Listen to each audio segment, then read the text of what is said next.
नमस्कार। GSTR 3B file करते वक्त अगर पेमेंट पेज पर गाड़ी अटक गई है तो ये जानकारी बड़े काम की हो सकती है। चलिए देखते हैं कि ये नई मुश्किल आखिर है क्या और इसका हल कैसे निकलेगा। जीएसटीआर 3B रिटर्न फाइल करते समय क्या पेमेंट पेज पर आकर प्रोसेस रुक सा गया है? अगर ऐसा हो रहा है तो घबराने की कोई बात नहीं। ये सिर्फ एक के साथ नहीं हो रहा, बल्कि आजकल बहुत से टैक्स पेयर्स इसी परेशानी से जूझ रहे हैं।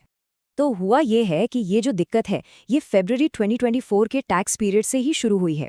और इसकी वजह जीएसटी पोर्टल पर एक नया मैंडेटरी कंफर्मेशन स्टेप जोड़ दिया गया है। तो चलिए जरा इसे डीकोड करते हैं कि ये आखिर है क्या और क्यों इससे फाइलर्स को परेशानी हो रही है। तो सबसे पहले इसी पहेली को सुलझाते हैं। ये जो नया ब्रेकअप टैब है ये आखिर है क्या भला, और इसे लाने की जरूरत ही क्यों पड़ी? देखिए, इस नए फीचर का ऑफिशियल नाम है टैक्स लायबिलिटी ब्रेकअप। अब अगर आसान भाषा में समझे तो इसका मकसद बस ये पता करना है कि इस महीने कोई पुराना टैक्स तो नहीं चुकाया जा रहा है। ये इसलिए ज़रूरी है ताकि अगर कोई पुराना बकाया है तो उस पर जो ब्याज लगेगा उसकी कैलकुलेशन एकदम सही हो सके। और हाँ, ये कोई नया नवेला नियम नहीं है, ये तो जीएसटी कानून का ही हिस्सा है। कानून तो साफ कहता है कि अगर किसी महीने का टैक्स भरने में देरी होती है तो उस पर ब्याज देना पड़ेगा। तो ये जो नया टैब है ना, वो बस इसी नियम को सही तरीके से लागू करने में एक तरह से मदद कर रहा है। तो सवाल उठता है कि अगर ये सब कानून के हिसाब से ही है तो फिर प्रॉब्लम कहाँ है? दिक्कत कानून में नहीं बल्कि उसे लागू करने के तरीके में है। मतलब सिस्टम में एक छोटी सी गड़बड़ है और उसी की वजह से सबकी फाइलिंग अटक रही है। यहाँ इरादे और हकीकत में जमीन आसमान का फर्क है। देखिए, होना तो ये चाहिए था कि ये कन्फर्मेशन सिर्फ उन लोगों से मांगा जाए जो कोई पिछला पुराना टैक्स भर रहे हैं।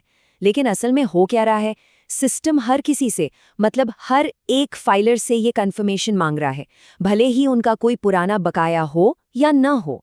और बस इसी टेक्निकल ग्लिच की वजह से वो टैक्स पेयर्स भी फंस गए हैं जिनका कोई पुराना बकाया है ही नहीं। नतीजा ये हो रहा है कि लोग पेमेंट पेज से आगे ही नहीं बढ़ पा रहे हैं।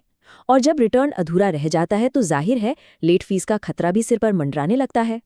लेकिन अच्छी खबर ये है कि इस टेक्निकल प्रॉब्लम के ठीक होने का इंतजार करने की जरूरत नहीं है। जीएसटीएन ने एक बहुत ही सिंपल, एक टेम्पररी सॉल्यूशन बताया है जिससे फाइलिंग का काम फौरन पूरा किया जा सकता है।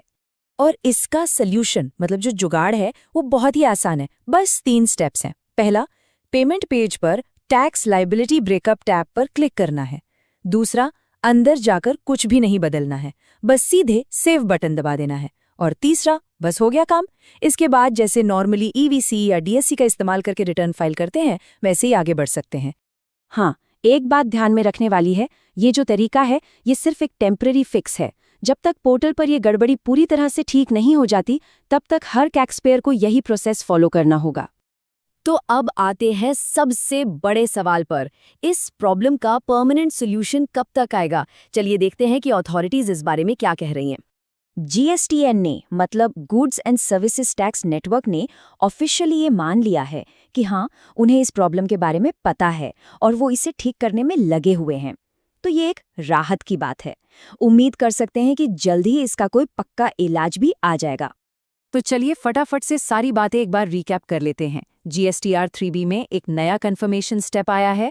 एक सिस्टम ग्लिच की वजह से ये फिलहाल सबके लिए मैंडेटरी हो गया है। इसका एक आसान सा फिक्स है, टैक्स लायबिलिटी ब्रेकअप टैब खोलकर सिर्फ सेव पर क्लिक करना है। और हाँ, जीएसटीएन इस पर काम कर रहा है।